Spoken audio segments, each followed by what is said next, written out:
आज की कहानी एक ऐसे रहस्यमय मामले की है जिसने पूरे इलाके को दहशत में डाल दिया था।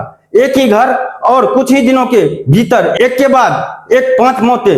ना कोई शोर, ना कोई संघर्ष, ना कोई स्पष्ट कारण, बस अचानक बीमारी जैसे लक्षण और फिर जिंदगी का अंत। यह मामला सामने आया है महाराष्ट्र के गढ़चिरौली जिले से। यहाँ एक परिवार रहता था जिसके मुखिया शंकर कुमार थे। परिवार सामान्य था, पत्नी, बेटा, बहू और रिश्तेदार के साथ एक साधारण लेकिन खुशहाल जीवन। लेकिन सितंबर 2023 के दूसरे हफ्ते में अचानक सब कुछ बदल गया। एक दिन शंकर को पूरे शरीर में दर्द और फिर सिर में तेज तकलीफ महसूस होने लगी। शुरुआत में परिवार को लगा कि शायद मौसम की वजह से तबीयत खराब हो गई है, लेकिन अगले ही दिन उनकी पत्नी को भी बिल्कुल वही लक्षण महसूस होने लगे। डॉक्टरों को दिखाया गया, दवाइयां दी गई, लेकिन कोई खास सुधार नहीं हुआ। स्थिति बिगड़ने पर उन्हें बड़े अस्पताल में ले जाया गया और बाद में नागपुर रेफर कर दिया गया। लेकिन 20 सितंबर को शंकर की मौत हो गई।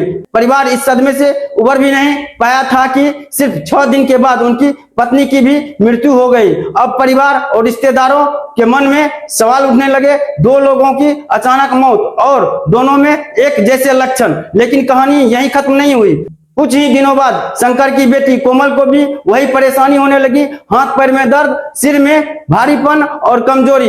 उसे भी अस्पताल में भर्ती कराया गया। इसी दौरान शंकर की साली को भी वही लक्षण महसूस होने लगे। अब 4 लोग एक जैसी रहस्यमय बीमारी से जूझ रहे थे और कुछ ही समय में एक एक करके मौतों का सिलसिला बढ़ता चला गया। 20 सितंबर से 10 अक्टूबर के बीच एक ही परिवार के 5 लोगों की जान चली गई। डॉक्टरों के लिए यह मामला बेहद उलझन भरा था, क्योंकि जांच रिपोर्ट में किसी स्पष्ट बीमारी का पता नहीं चल रहा था। जब विज्ञान जवाब नहीं दे पाता तो अफवाहें शुरू हो जाती हैं। गांव में तरह तरह की बातें फैलने लगी। कोई इसे रहस्यमय बीमारी कह रहा था, कोई अंधविश्वास की ओर इशारा कर रहा था। लेकिन पुलिस को मामला सामान्य नहीं लगा। उन्होंने जांच शुरू कर दी। जांच के दौरान एक डॉक्टर ने बताया कि कुछ मरीजों के होंठों का रंग थोड़ा बदला हुआ था। यहीं से पुलिस का शक गहराने लगा। अब पुलिस की नजर घर की बहू पर गई, जिसका नाम था संगमित्रा। हैरानी की बात यह थी कि घर में रहने के बावजूद उसे किसी भी तरह की बीमारी नहीं हुई थी। जांच में यह भी सामने आया कि संगमित्रा एक कृषि विश्वविद्यालय की छात्रा रह चुकी है और पढ़ाई में बहुत तेज मानी जाती थी। कृषि विज्ञान में कीटनाशकों और रसायनों के बारे में भी पढ़ाया जाता है। यहीं से पुलिस का शक शुरू हुआ, कहीं इस मामले में किसी जहरीले पदार्थ का इस्तेमाल तो नहीं किया गया। जांच आगे बढ़ी और धीरे धीरे एक चौंकाने वाली सच्चाई सामने आने लगी। बताया जाता है कि संगमित्रा ने परिवार के साथ चल रहे व्यक्तिगत विवादों और मानसिक तनाव के कारण एक खतरनाक योजना बनाई थी। जांच एजेंसियां के अनुसार उसने खाने पीने की चीजें में एक जहरीला पदार्थ मिलाना शुरू कर दिया, जिसका असर धीरे धीरे शरीर पर पड़ता था और पहचान पाना मुश्किल था। इसी वजह से शुरुआत में डॉक्टर भी